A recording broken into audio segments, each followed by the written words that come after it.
Welcome to the Escapism channel. In today's video I'm going to be giving my reaction and thoughts to the state of play that Sony just held here today on June the 4th. I've got more to say about some games than others, so there may be some that I skip over, but I'm going to give kind of a basic overview of what was shown off in this showcase, give my thoughts, and then rate the state of play at the end of this video. I've just thrown up some gameplay on the screen so you have something to watch whilst I give my thoughts. As always, the gameplay that you see on this channel is recorded by myself. Now, let's get into it. So the PlayStation State of Play started with, or in fact, before I get into that, let me give you an overview of my expectations. I went into this State of Play with minimal expectations, as I always do, because I find going into these showcases and State of Plays with your expectations low gives you more room to be surprised and to have something that you actually end up enjoying, even if it doesn't hit the high standards that you would really want it to. So I came into this State of Play with minimal expectations. What I did kind of want to see in the back of my mind, though, was Resident Evil 9. I've been calling for a Resident Evil 9 announcement for a long time now. I think it's around the time where it's probably due, with this being kind of the summer gaming season where you obviously have Summer Game Fest and the Xbox Showcase, etc. And it's that kind of prime time where back in the day we would have E3, which I do miss, and you'd have all that excitement around new announcements. I think this is the prime season for them to announce Resident Evil 9, so I was hoping that would happen here today. Another game I wanted to see was Judas from Ken Levine, the creator of BioShock. We've seen that in the past, but not like raw gameplay of it. But I was hoping to get a release date for later this year for that game. And then the other thing I was hoping to see potentially, or that I was hoping was real, is that there's been a rumor recently over this past week that there is a 2D side-scrolling Metroidvania-esque God of War game in the works. And I actually think that's quite an inventive idea, and I would like to see that. So I was hoping that would show up. Unfortunately, those three things I was looking for didn't show up in this showcase, but I didn't really bet much on them showing up anyway, so I can't say I was disappointed not to see them because my expectations were low. So, what did we actually see in this showcase? The showcase started off with a very musical start, very kind of techno imagery, music playing, looked like a dance rhythm game that was about to be shown off. And as soon as the gameplay started, something just triggered in my memory, and I thought, I bet this is this game. It looks like this game from this franchise. And it turned out to be exactly that. And what that is Lumina's Arise, a new game in the Lumina's franchise. Now, why I was able to recognize this and why I was a little excited when I saw it on the screen is because Lumina's is a game that I was once upon a time actually addicted to back in the PSP days. So this was like 20 years ago, but it was one of those games. Tetris is the easiest comparison to make with Lumina's, but it's actually quite different to Tetris if you actually play it. But that was the Tetris-esque game that I was addicted to on the PSP back in the day, and they were actually remastered that game for the PS4 back in 2018, and I've been playing that over the past few years, that remaster as well, and I still really enjoy the game and find it a lot of fun. So I instantly kind of recognized it when I saw the gameplay and thought, this looks like a new version of that, and that's exactly what this is. So for most people, they'll probably look at that and think, oh, that's nothing, not pay much attention to it. But for me, actually, specifically, this did stand out to me, and this is a game I'll probably end up picking up. It releases later on this year, I think in September time. So that was kind of a nice surprise to see this franchise come back. The next game they showed off was Pragmata, which is that action sci-fi game from Capcom, which we first heard about, I want to say like maybe 3-4 years ago. And then we heard nothing since, to the point where some people were speculating that the game was potentially cancelled. Well, this trailer shows that the game is not cancelled. They even have a tongue-in-cheek message at the end when they announced the release year by saying it said 2022, 2023, and it scratched it off, and then it said sorry or something like that, and then 2026. So this game's finally coming out. Looks quite interesting. The graphics look quite good.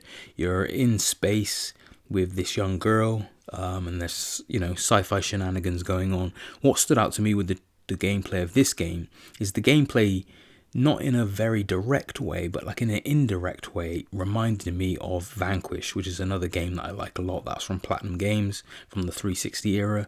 It didn't look like all the way like Vanquish, but enough of Vanquish's style and look with the mech suit he's got on and how it moved in combat. It kind of reminded me of that. But this is the game that I'll probably end up picking up just for this fact that it looks pretty good, and Capcom have been on a hot streak for almost a decade now and can't seem to do no wrong. So I have a lot of faith in that game being good.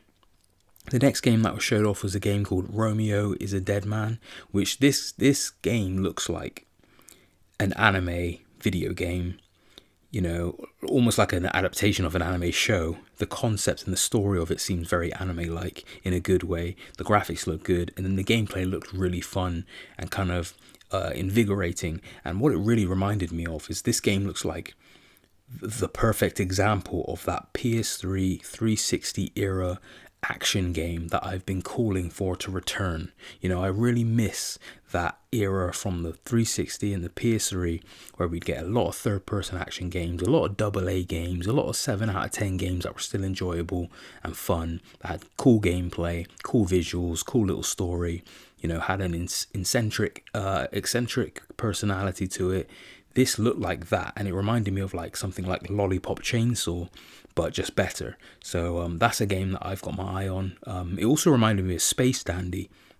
That's an anime show that was really good that I like. And yeah, the style of it and the way that it was kind of telling its story through this trailer, it just reminded me of Space Dandy and the 360 era of action games, which is all good things for me. So that's definitely a game I'll keep my eye on. After that, we got Silent Hill F, which we have seen brief bits of it before. I think a few months ago, Konami did like a little showcase of their own for that game. And we were led to believe, I think, that the game was still quite far off from release. But it turns out the game's been announced for a September release, I think. So it's much closer than I realized, and I think than many other people realized, which is exciting because, you know, that's only a few months away. So that's a big game to be releasing in just a few months' time to look forward to towards the end of this year. And the game looks quite creepy. It looks quite good.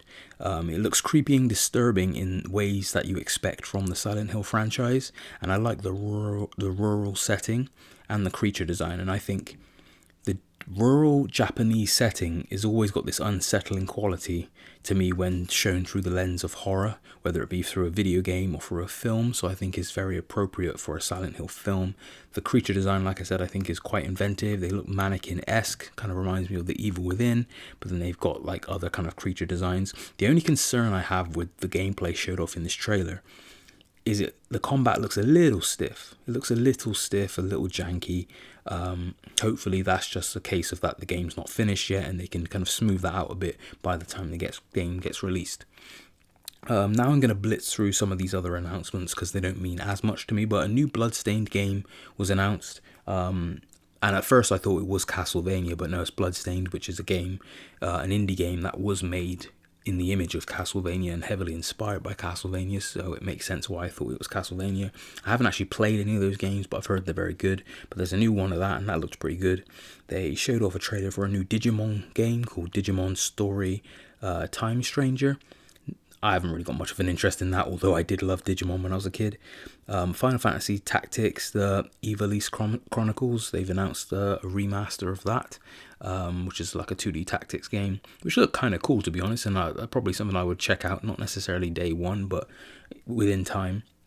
They showed off that stupid game that they showed off at one of the State of Plays previously within the past year called Baby Steps, where it's about like moving these characters across terrain, but they've got all this kind of very like flimsy ragdoll physics. Game looks stupid, not something I'm interested in.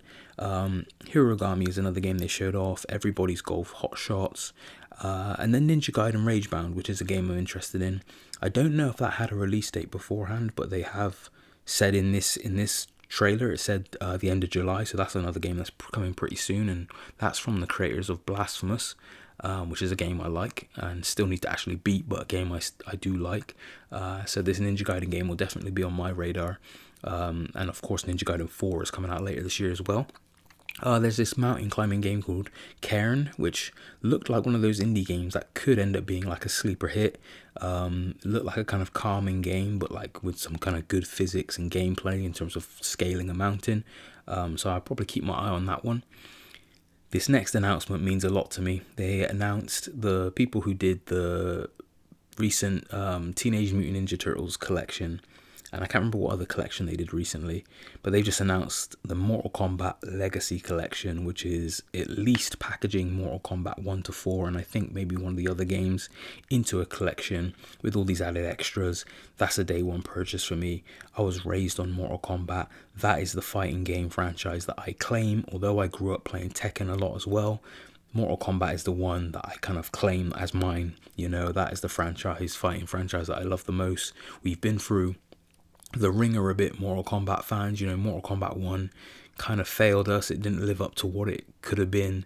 The story was disappointing as well. So I think a good way to, you know, satisfy Mortal Kombat fans is to just give them those classic games they grew up playing, whether it be at the arcades or on the Game Boys like I did, you know, to give us those classic games to play through. So I'll be looking forward to that. Hopefully there's trophy support. I think there's a rollback net code for online play as well. So I think having those classic Mortal Kombat games preserved on current consoles, I think that's a great thing.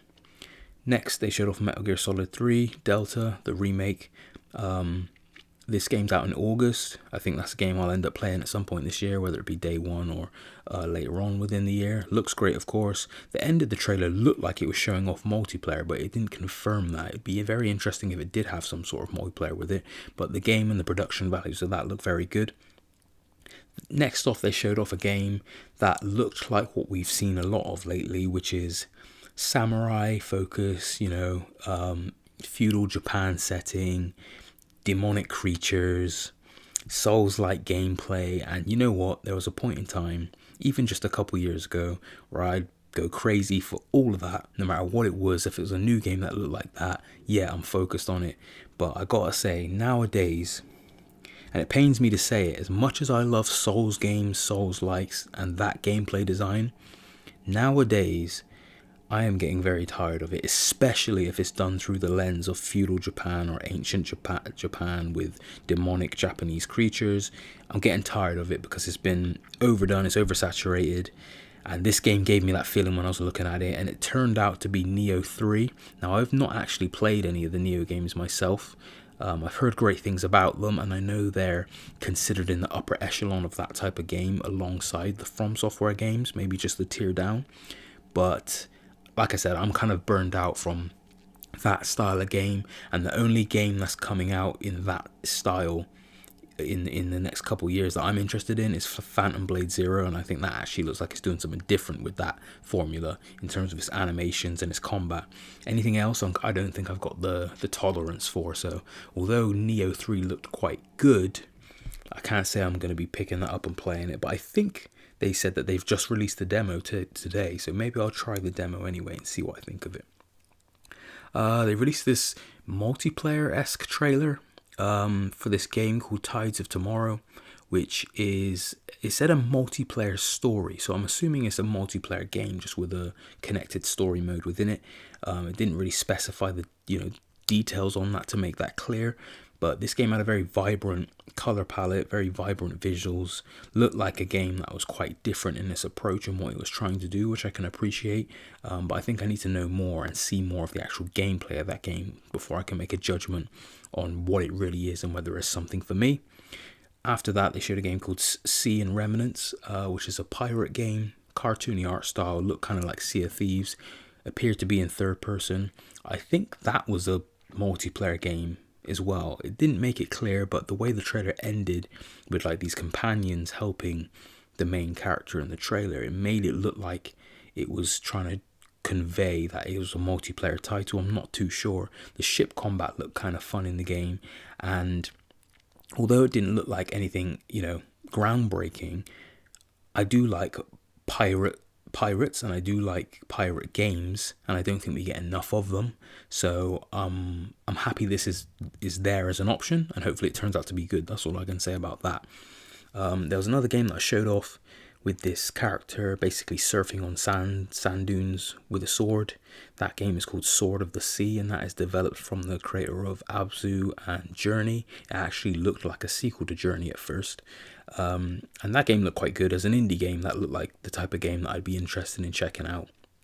And that comes out later on this year as well. So of course this state of play was very much focused for the most part on games coming out later this year and a few games for 2026. Ghost of Yotai was briefly shown off, and I thought we were about to get like a gameplay trailer, and then it cut off abruptly and announced that a gameplay trailer is coming. Sorry, a gameplay state of play is coming in July. And if it wasn't for the announcement that came after it, that would have been a very disappointing and abrupt way to end this showcase, because I think everyone, when they saw Ghost of Yotai, they thought, okay, we're going to at least get the gameplay for it now, because why else would you show it? But there's a reason why they can kind of get away with cutting that off in the way that they did, and that's because of the announcement that came afterwards. So afterwards, we get this trailer that starts with Japanese voiceover. But the first thing that stood out to me was I noticed Captain America's shield in this art style. And it turns out that it's a fighting game called Marvel Tekken Fighting Souls. And this is a game from ArcSys Works, so the developers behind Guilty Gear, the Grand Blue Fantasy Versus games, and of course Dragon Ball Fighter Z. They are working on a Marvel 4v4 tag team fighting game, and this game looks like it's going to be colossal. Like, Marvel vs. Capcom is huge, especially in the fighting scene, and Marvel vs. Capcom hasn't been around for a long time, and it's even been a long time since Marvel vs. Capcom Infinite, and that was one that people didn't really gravitate towards. Marvel vs. Capcom 3 was like, what, 15 years ago? It's been a long time. But it was interesting because after they showed off the trailer, which looked excellent, visuals and the combat and the combos looked great, and the designs, I'll get into that more in a moment. After that, they had like a little featurette where they showed the devs talking about how Sony approached them and, you know, offered them, you know, the idea of making a Marvel game, a Marvel fighting game, and then realizing how big of an undertaking that would be, but feeling like they were up to the challenge. And then it went into the detail of the character designs and how Marvel wanted and allowed them to put their own Japanese influence on the character design. So, for example, Iron Man has more of an anime mech look to him than he would typically would. And it's very inspired. And to see those two worlds collide, to see Japanese art styles and Japanese anime, kind of those design sensibilities collide with Marvel, is very, very interesting. And then you got the Japanese voiceover. And like I said, the gameplay looks fantastic. It looks vibrant, bright, flashy. The fact that it's a 4v4 co-op game is insane. I think this game has the potential to be massive. And it had the PlayStation Studios logo on it, so I think it will be a PlayStation exclusive. So that's a big get for PlayStation. And of course, it's going to be huge for Evo and the fighting scene.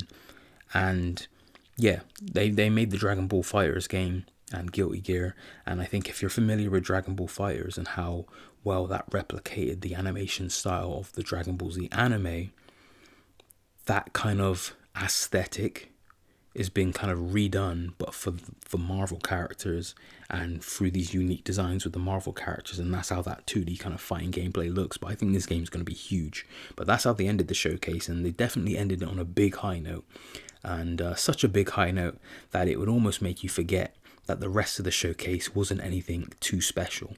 And I think that's where I land with the rest of this showcase as a whole, is that I think this showcase was just about good. I think a few announcements really saved it. That Marvel announcement at the end was really saved it for me. Of course, I forgot one of the other big announcements, 007. So of course, IO Interactive have been working on this 007 game for about 5 years. I think we first heard about it in 2020 when it was announced, and we haven't seen a single thing of it for 5 years. And it was just a couple days ago that they revealed the name of it, called First Light, and we got the first kind of trailer with a slight mixture of gameplay today. And then IO Interactive are doing their own showcase in a few days where they'll show the gameplay off in extensive detail, which I'll definitely be curious to see. The game looks good, and conceptually I like where it's going. It's basically showcasing the early years of 007. Think Batman Year One, but 007. I think that's quite an inventive direction to take an original James Bond game. My concern is IO Interactive as developers. Now, I love the Hitman franchise. It's one of my favorite gaming franchise, always has been. Hitman Blood Money is one of my favorite video games of all time. I love that franchise and I love the gameplay, and especially how they've developed and evolved it in time. My concern with it is Hitman has never had the sharpest gameplay when it comes to gunplay, or even fighting for that matter. But as stealth gameplay, it's great. So you can understand why IO Interactive makes sense for a 007 game from the perspective of stealth. But when it comes to everything else, and this trailer showed driving in it as well.